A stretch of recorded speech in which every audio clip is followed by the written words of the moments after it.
Welcome to Joke Story Trick Live with Michael Kent. I'm him. Let's go.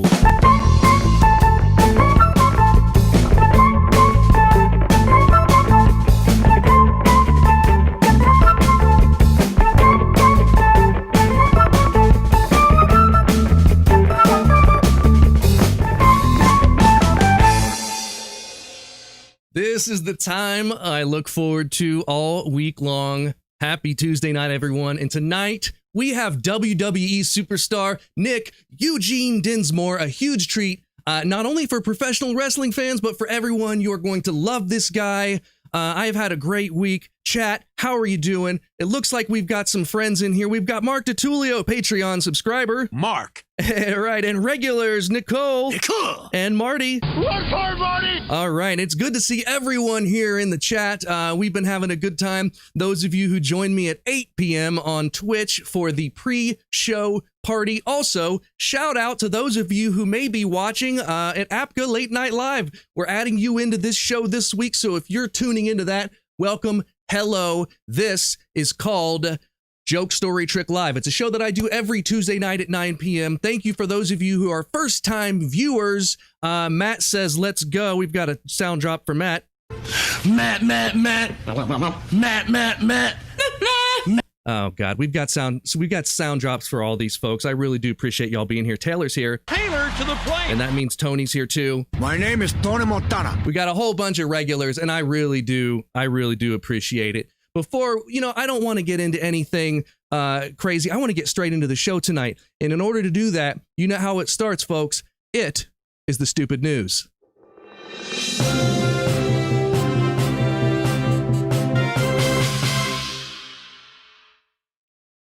All right. In the stupid news, for the first time in its history, Cracker Barrel will be adding alcohol to its menu. So look out, kids. Tonight, Meemaw's getting lit on biscuits and white wine spritzer. The National Weather Service is warning of a giant colony of bats on the move. The bats were discovered by radar. To thwart the incoming horde of bats, authorities have asked people to stop projecting bat logos into the sky. In Detroit, a man was arrested for doing a Dukes of Hazzard over the Fort Street Bridge. By Dukes of Hazzard, they mean the guy painted a Confederate flag on his car and then remade a terrible movie about it. Scientific American has published a piece highlighting how humans have evolved to dismiss facts that don't fit their worldview. Frankly, Scientific American, I find that pretty hard to believe. And finally, drinks like squirrel beer, ant gin, and poop wine will be served up in the Disgusting Food Museum's new exhibit. The name of the place is Disgusting Food Museum, but most people know it by its common name, Cracker Barrel. This has been your Stupid News.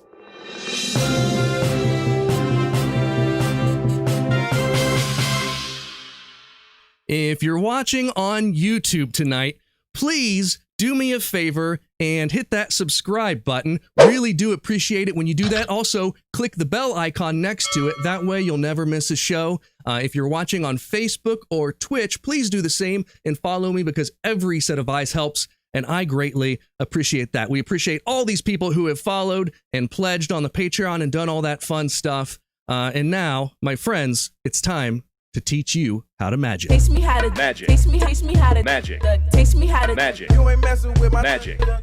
Okay, this is a magic trick I learned from my good friend Jonathan Burns. What you need is a match. So you get a match. And once you have the match, here's what you do. You hold the match on your thumb like so. And then I'm just going to grab the match and then make it vanish. Of course, if you want the match back, you reach into the air right here and you get the match back. Let's zoom in so you can see that a little bit better. Watch. You grab the match, it disappears, and you grab it back. Now, you may have seen me lick my thumb. That's because I forgot to do it during the intro package to this segment. All you have to do is lick your thumb, and when you do that, check this out. You can stick a match right to it, just like this, and it'll stay there because it's paper and it gets wet. So then you hold it like this, and then all you have to do to make that match vanish is open your hand. It sticks to your thumb and it hides behind your thumb. So it looks like this. and then you can bring it back. Vanish, bring it back. This is an old cigarette trick from the days when people used to do, when people smoked in public. This is an old cigarette trick. You could lick a cigarette and it would do the same thing, and the paper would just stick to your thumb. And when I was a kid, I was reminded this. I was talking to Jonathan Burns, like I said. He was the one that reminded me about this trick today. And I was a little kid and I wanted to do this trick, and I read it in a book about cigarettes, but I couldn't have any cigarettes. I was a little kid. So I took a note card and I rolled it into a little tube, and I taped it. And then I taped it to my finger, and then there you go. And Jamie says, for the smokers, you can do it with a cig. Totally. You can make it go. You can when people smoke back to public. Okay, Grandpa, go back to bed, says Taylor Hurte. I appreciate the chats, everyone. Matt says wizardry, whizzing everywhere. That's absolutely right. So there you go. That's a trick that you can do. And if you've learned something new, that means that I have taught you how to magic. Teach me how to magic. Teach me how to Magic. Teach me how to Magic. You ain't messing with my Magic. All right. Oh my gosh, the chat is crazy tonight. I really do appreciate everyone tuning in. For those of you, this guy Jonathan Burns sounds kind of cool. Hey Jonathan, good to see you, man. Thanks for tuning in tonight, and thank you for reminding me of that trick. We're gonna do it 20 more times before the end of the show. I don't know. It'd be a good way to if you know a different match trick, it'd be a good way to get into it. You know, you do the first trick, and anyway, I've talked too much, you guys. Let's get to the next portion of the show. Let's tell some jokes. So there's a lost dog, and the lost dog strays into a jungle. A lion sees this from a distance and says with caution, "This guy looks edible. I've never seen his kind before." So the lion starts rushing toward the dog with menace. The dog notices this and starts to panic. But as he's about to run, he sees some bones next to him and he gets an idea. He says loudly, that was some good lion meat." The lion abruptly stops and says, "Whoa, this guy seems tougher than he looks. I better leave while I can." Over by the treetop, a monkey witnessed everything. Evidently, the monkey realizes he can benefit from this situation by telling the lion and getting something in return. So the monkey proceeds to tell the lion what really happened, and the lion says angrily, "Get on my back, we'll get that dog together." So they start rushing back to the dog. The dog sees them and realizes what happened. He starts to panic even more. Then he gets another idea and he shouts, "Where the hell's that monkey? I told him to bring me another lion an hour ago." Oh man, that's a good one. I really liked that joke. I don't know why. It sounds like a story. I think that's why. So I asked for some of your jokes this week. We've got one from Mitch Joseph Kemplin. Money making Mitch. And Andrew. Andrew.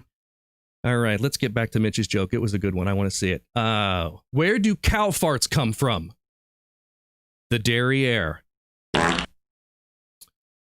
Raymond Singson gave us a joke this week. A brothel had to close its doors due to the pandemic. The sign on its door said, "Beat it, we're closed."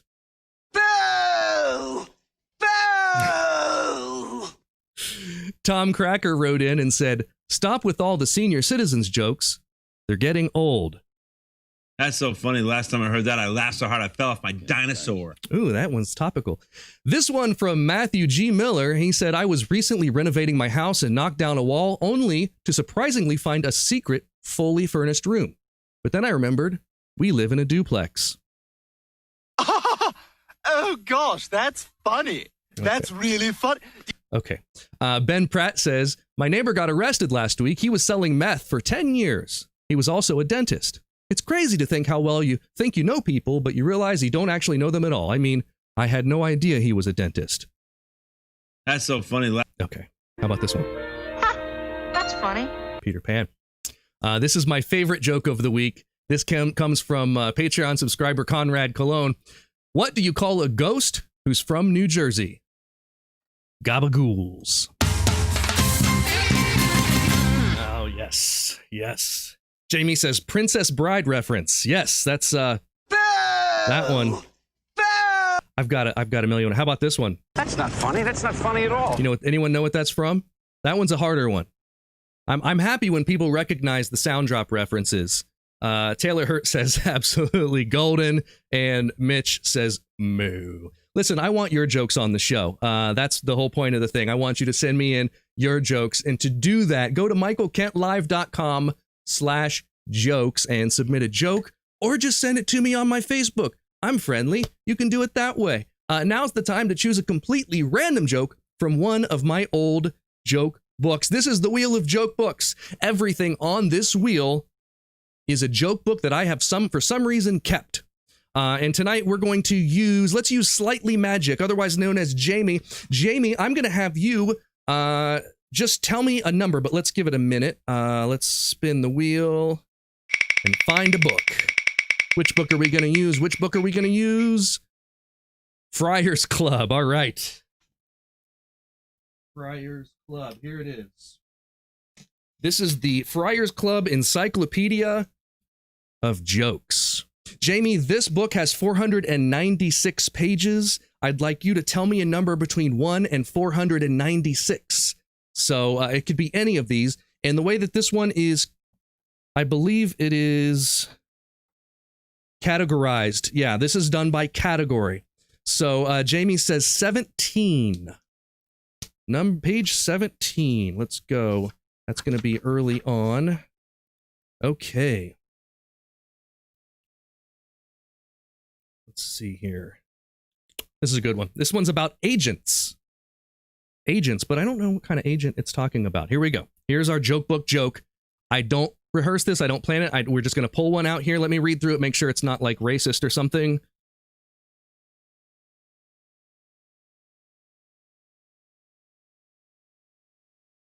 Okay, I don't get it, but I'm going to read it because that's the game. That's the rules. A small-time crook spent years planning the heist of the century, robbing the main vault of the bank. It went without a hitch, except that he forgot to disable one of the security cameras, and when he got home that night to count his cash, he found his face plastered all over the newspapers and television news. He laid low, but it was pretty obvious that it was only a matter of days until he'd be apprehended. Then he was struck by a brilliant idea. He pulled his hat down low, jumped into his car, and drove to the William Morris Agency, where he forced them at gunpoint to sign him to a 5-year contract. He was not seen of or heard from again. Stupid joke. God. But that's the risk we take with the Wheel of Jokes. You never know what's going to happen. Oh, there we go. So, Darren Wolford says, time to go Patreon for you, man. I need to get my own soundbite. Darren, I agree. I would love for you to have your own soundbite on the show. And to go Patreon, all you have to do, it's super easy. You go to patreon.com/Michael Kent Live. Excuse me, I said that wrong. It's just /Michael Kent. It's right here on the screen. I should have just read it. Patreon.com/Michael Kent. You can do that. It's in the show notes on YouTube. It's also posted on the Facebook. Anywho, we've done jokes. It's time for the next segment of the show. Let's do some stories. So I was talking with my friend Cameron today, and Cameron reminded me that there is a great story that I have never told on this show. I did tell it once before on a storytelling show that I did, but this story goes back to my college days, actually just after my college days. Some of you know that my last year in college, I was in the Ohio State University marching band, and that was during the national championship season. And so Jim Tressel, the Buckeyes coach of the time, made sure that the band was able to get championship rings. And so I was able to get a championship ring, the same one that the players got. Pretty freaking cool. Look at this.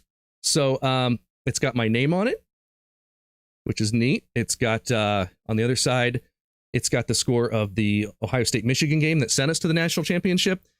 Anywho, everyone in the band that wanted one of these got one of these. The year after that, I was performing every Friday and Saturday night at the Buckeye Hall of Fame Cafe. This was a place where a lot of Buckeye fans would hang out. It was full of Buckeye fans, and I was a Buckeye through and through, still am. And so I would walk around doing magic, and because it was such a hot button topic at the time, I would take that ring and keep it with me. I wouldn't wear it because it's so heavy. I can't do half of the magic moves with that thing on my finger. So I'd keep it in my pocket. And I noticed a big table of people. And I immediately noticed two of them. One was Jim Carsados. The other one was Paul Keels. Both former Buckeyes, NFL alumni, huge deals locally.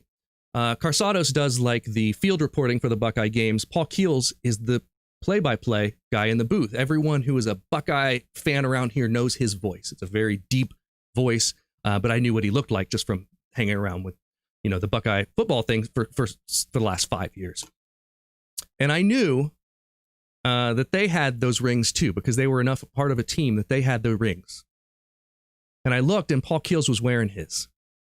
And I knew that I had mine in my back pocket.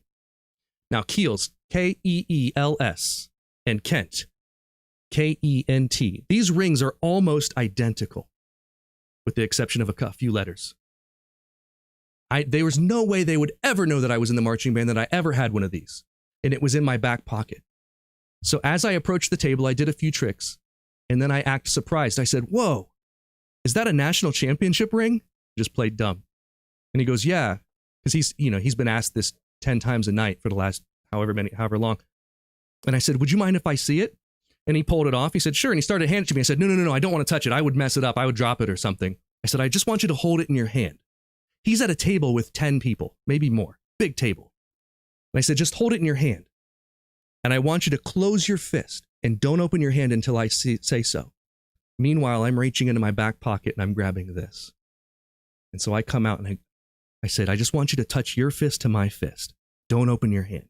Boom. And I said, "I got it." Boom. Open your hand. And he opened his hand. Everyone sees it there. I drop this in my pocket. And the table around, they look like they've just seen the second coming of Jesus Christ. Their mouths were on the table. They were flipping out because to them, I just somehow touched this guy's hand and made his national championship ring appear in my hand and then go back into his hand. He's confused. He doesn't know what's going on. He never felt it leave his hand, but they're freaking out. It was, ladies and gentlemen, it was the best magic trick that I never, ever did. And I'll never be able to do anything more amazing than that. It was just, you know what they say, luck is when preparation meets opportunity. And that's exactly what happened that night. And speaking of opportunity, 10 years ago, I had the opportunity to fly to Korea to perform for our troops with the Army. And on that trip, there was also a group of professional wrestlers.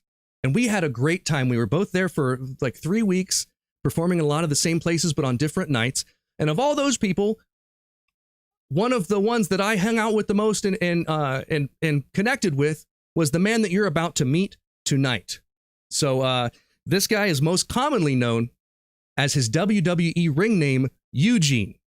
Tonight's special guest is an American professional wrestler. He's a former world tag team champion, and now he is widely known for his time in the Ohio Valley Wrestling as a wrestler and a trainer. He's a 10-time OVW heavyweight champion and an 11-time and first with Flash Flanagan OVW Southern Tag Team Champion. Please welcome my friend, Nick Eugene Dinsmore. What's up, Nick? Good to see you, man. Hello, everybody. Hello, Michael Kent. Good to see you, man. It's been a while since I've seen you. Been a little while. Good to see you. So the last time I saw you, you were in Indiana, and we hung out. You came to my show, but tell everyone about that Korea tour. What that was like for you. Oh, that was an awesome experience. Just like you said, we would take a tour live pro wrestling to the military bases. You would be on a different base, and then our home place we were was there in Seoul, South Korea, at that really nice hotel with a really good buffet. Oh, and then each night we would just entertain the troops, and it was really cool to be able to go over there. And these people are dying for entertainment, and they're all stationed over their families, kids. I think sometimes they don't realize that the wives and the kids are also there. And especially in Seoul at that Yongsan base, that was all families there. Yeah, so it was a cool experience. Yeah, man, I remember that bar. That hotel was a JW Marriott. Yeah, I had a glass of wine. It was $20, like the cheapest glass of wine. But the breakfast buffet was amazing. There was literally like a mall in the basement. It was just a crazy time. And I always like to tell people there were like 13 of you professional wrestlers on that tour. And you think about professional wrestlers, you think of like crazy, and your character was crazy. And of all of them, you were the only normal one. You were the only one that I could actually hang out with. And my buddy Wolf and I went to that trip and had a great time hanging out with you. We would go out and, like you said, entertain the troops at night. Who all else was on that tour? Do you remember who else was with us? Billy Gunn was on there. Oh yeah. Kevin Furtig, who was Mordecai, and he was also Kevin Thorne. Bob Holly was on it.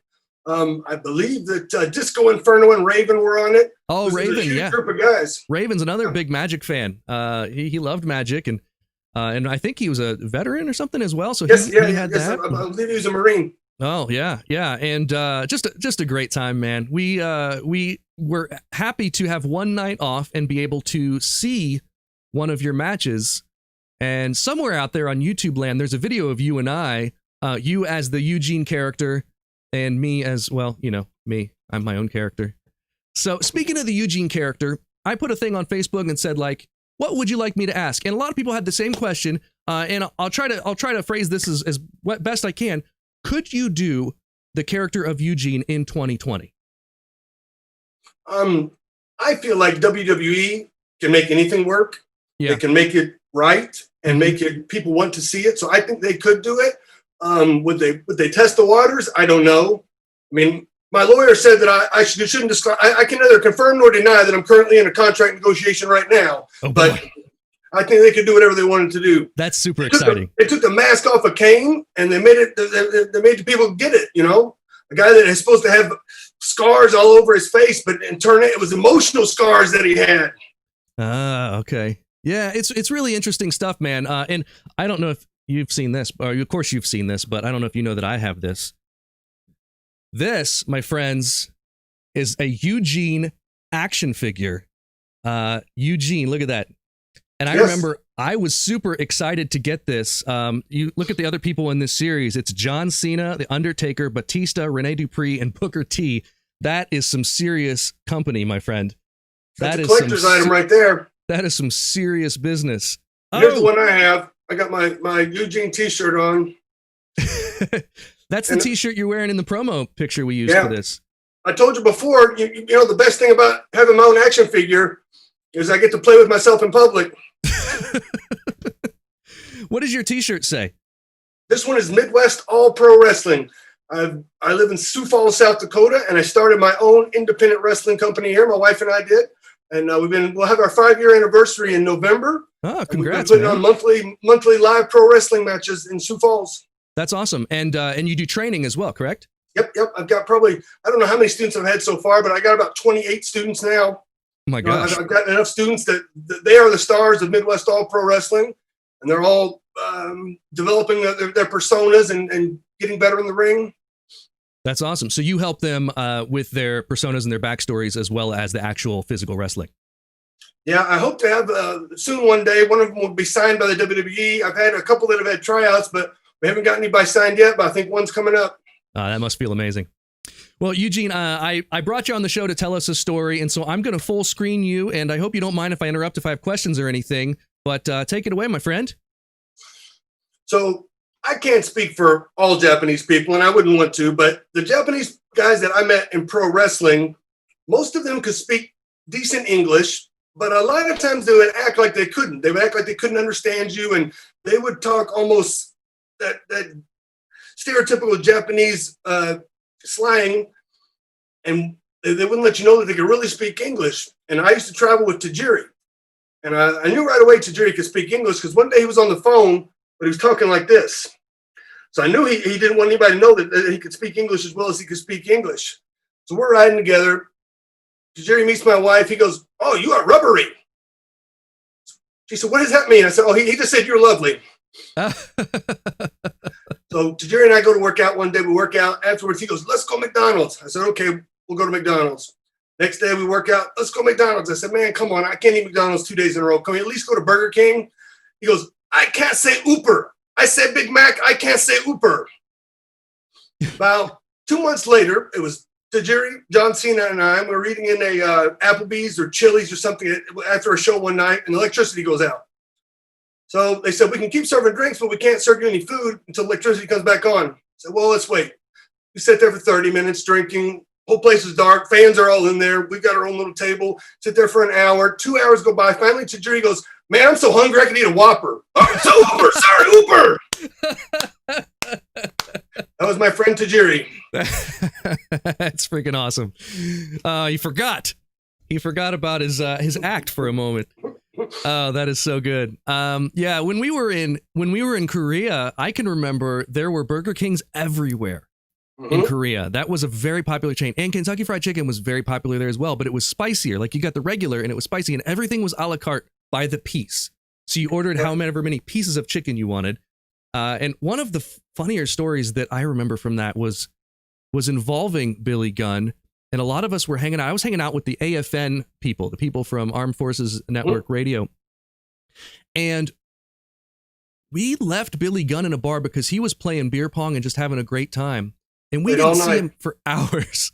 Like it was hours that we left him. You were there. I remember you being there. And then we left. We went to a few different places and we ended up at a McDonald's in like the train station that was connected to our hotel. And at like 3 a.m, Billy Gunn shows up at that McDonald's. No one let him know.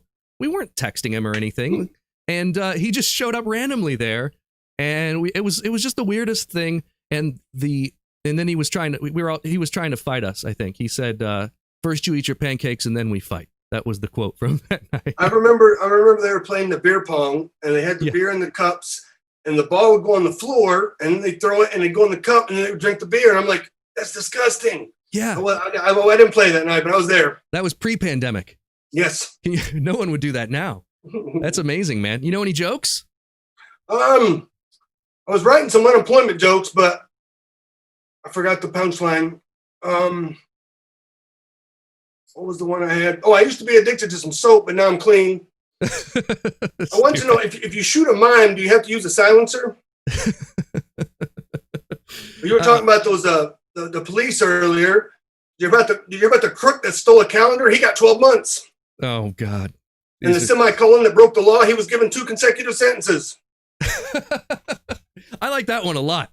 That one, so a lot of those were pun jokes. We did a special for just pun jokes last week, but the 2 consecutive sentences, that one gets you the music. Awesome, man. Well, we call that a twofer. You did the story and you did the joke. And no magic tricks tonight? I don't have any tricks. I told you I had the card that you did the trick in Korea, South Korea, but I couldn't find it in my desk here. That's I had amazing. it. You wrote my name on it and you put it in there and did all your magic and blew everybody's mind. That was 10 years ago. It always amazes me to hear that people still have the card from 10 years ago. And it's flattering and I'm honored, man. It's time for us to get to the next segment of the show. And that is called What the Shit Is This? All right, Eugene, I have a picture for you to explain. I'd like to know what the shit is this. This is a picture of you as... This isn't you as you. This is a picture of you as Randy Macho Man Savage officiating a wedding. What is the story here? Well, that lovely couple wanted to have their wedding officiated by former WWE superstar, but their only stipulation was that they wanted me to dress like Macho Man Randy Savage. They said, "Can you do it?" I said, "Yes, I can. I'm over-prepared." So I got ordained, and I'm now an ordained minister. I performed that wedding. It was last July. It was hot as heck in the afternoon. All the groom and the groomsmen had on 3-piece suits. They were sweating. The bridesmaids and the bride had on thick dresses. They're all sweating. I was in spandex, and I was actually kind of cool. Breeze going through thin spandex. But my question to you is, they've got a WWE superstar officiating their wedding. Why are they making you dress like a different WWE superstar? Halloween a couple years ago, I wore that costume, and I guess they just saw it and they thought it would be cool. It's funny, but it's kind of like someone said, "Hey, I want you to perform at my kid's birthday party, but would you dress like David Blaine while you do it?" It'd be like, okay, but what? It's kind of like a backhanded compliment, you know. But that's awesome, man. And you've got it right down to the details. You've got the madness. You've even got the hat. So that is a very good attention to detail, but we would expect none other than from you, my friend. My question to you now is, if there is a person that wants to start professional wrestling and wants to get into it, what would be their first step? What should they do? If they go to MidwestAllPro.com, it will give them all the information about the training center that I run here in Sioux Falls, South Dakota. They will start training. We'll get in the ring. I teach them how to take the falls, run the ropes, and do the moves. And eventually, when they get good enough in the ring, they'll start performing live matches in front of crowds and continue to learn and build. And you know, as well as anybody, it's being in front of that live audience that really makes you good and really makes you practice, you know, everything. That's where you learn. Man, that's awesome. So what was the most embarrassing thing that has happened to you in the ring? In the ring? Well, Vince McMahon put my head in a toilet and flushed my head in a toilet and then poured green paint all over me. And then Vince McMahon shaved my head in the ring. What? And then Triple H your kicked hair me in is the a face huge and gave part me of your concussion. image. Yeah. You've got the you know, Eugene's hair was like crazy, and he shaved that in the ring? Yeah, when they put the green paint in it, I did that at the beginning of Raw. Then I had to wait till the 2 hours to the end of Raw to go have a match. So all that green paint stained my hair. And my hair was green for months, and I was washing out green chunks of stuff out of my hair. Oh my God. But then when Vince had the match and Donald Trump was on the other side, and it was a hair versus hair match, WrestleMania, I think in 23, I can't remember exactly. They wanted to show everybody, Vince wanted to show everybody what he was going to do to Donald Trump, so they beat up poor little Eugene and shaved his head. Oh my God. That is crazy. Now, I can't help but notice that over your shoulder, there is a picture that looks like Forrest Gump. But that is not Forrest Gump, because I can tell from here, even though that's on the other side of the room, that is you. What is the story with that photo? So WrestleMania 21 was in the Staples Center in LA, and the theme of WrestleMania 21 was WrestleMania Goes Hollywood. So a couple of the WWE superstars did mock commercials of iconic movies and whatnot, and I got the Forrest Gump role. So it was a pretty big thing at the time, and a lot of people saw it, and it was really cool. That's really awesome, man. Oh God, it's been so good to see you here, Nick. How can people find out more about your company, about you? How can they follow you? Let's give us all your plugs. I got Twitter. I got at the letter U, Gene, Dinsmore, Dinsmore. That's my Twitter. And then I've got my YouTube channel, the Nick Dinsmore YouTube channel. I do some stories on there. And then the company I run is Midwest All Pro Wrestling, and at Midwest All Pro is our Twitter. And we're also on Facebook, and we got the Instagram. But I also like the YouTube channel there, Midwest All Pro Wrestling, where we put all of our live matches and backstage segments and stuff like that. Awesome. Well, Nick, it's been an absolute honor to have you on, man. Go follow Nick Dinsmore. Check out his company, Midwest All Pro Wrestling. And it's good to see you, man. I'm going to keep you on here. If you want to watch the end of the show, feel free, but I'm going to mute your mic. But it was good to see you, Nick. Take care, buddy. All right. Thank you, buddy. Bye-bye. All right. Have a good one. Nick Dinsmore. And like I said, when my friend Mark and I toured Korea, he was one of the ones that we really had a good time hanging out with. And quick story, and this is a bonus story, which when there's a bonus story on the show, we drink. So, and there were actually a few bonus stories. Mark DiTullio says, good stuff, Mark. And looks like we've got a spammer over on Twitch, so we'll have to take care of that separate. But anyway, so we were the last part of the tour was a tour of the DMZ, the Demilitarized Zone. And I talked about a little bit about the Demilitarized Zone on a show a few weeks ago, but an interesting thing that happened was they were very, very clear with us. You will see North Korean soldiers. You will see, they will be looking at you with binoculars. Don't look at them. Don't point at them. Don't talk to them. Don't take pictures of them if you can help it. Don't do anything that would let them know, like make us look like the aggressors. And at the moment we got off the bus and saw those North Korean guards, at least two of the wrestlers got off the bus and started flexing and pointing at those guys. It was the funniest crap. And we were like, oh my God. And the UN security detail, which is the army guys that were there, were like, and they got real tense, but then everyone was fine eventually. So you got guys that are giant to Korean people that are pointing and flexing. There were a lot of good times That was 10 years ago, man. And I just have so many stories. So this has been a lot of fun. I'm going to end the show with a trick that I do in my live virtual magic show. And it's just, I just do it to music. So I'm not going to say much more other than after I do this trick, I want you guys to tune in next Tuesday. We have comedian and TV star Jen Kober on the show, and she is super, super funny. So let's go to the last segment of the show. It's a trick. Alright, let's get rid of that music. Some different music. Let's go here and maybe some nice French music, something like that. Let's go. There we go.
So thanks a lot, everyone. This show is kept alive purely by my Patreon sponsors. You can join for as little as $1 a month and get all kinds of exclusive content, including being able to watch me perform live magic shows.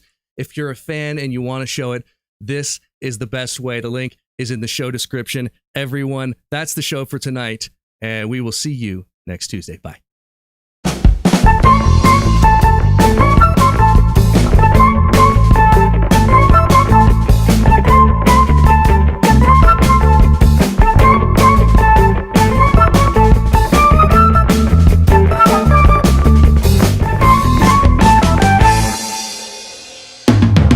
Hey friends, over the years, I've had hundreds of unofficial supporters.